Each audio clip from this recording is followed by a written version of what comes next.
یہ ملک روحوں پہ ہی چل رہا ہے، اگر ملک تویز گنڈوں پہ چل رہا ہے تو وہ غلط نہیں ہے، لیکن کوئی اس پہ بات کر دے تو وہ غلط ہے۔ اور یہ خدا کا واسطہ ہے، ان انسانوں کو انسان رہنے دیں۔ عمران خان صاحب اور ان کے باقی اہل خانہ وہ بھی خاکی لوگ ہیں، وہ بھی عام لوگ ہیں، ان کو عام لوگ ہی رہنے دیں۔ ان کو اتنی پہنچی ہوئی شخصیات نہ بنا دیں کہ جن کے بارے میں نہ بات کی جا سکتی ہے، اور اگر تو خبر غلط ہے تو یقیناً اس کے اوپر اور بہت سارے طریقہ کار ہیں۔ یہ ایف آئی اے کو استعمال کرنا، لوگوں کو گھروں سے اٹھا لینا، پھر ان کو غائب کر دینا، یہ پہلے جب سیاسی ورکروں تک ہو رہا تھا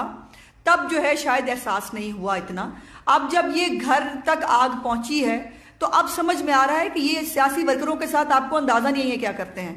سیاسی ورکروں کو باقاعدہ طور پر ٹارچر کیا جاتا ہے۔ میں 4 نام آپ کو بتا سکتی ہوں، ہمارے جو لڑکے وہاں گئے ان کو مارا گیا،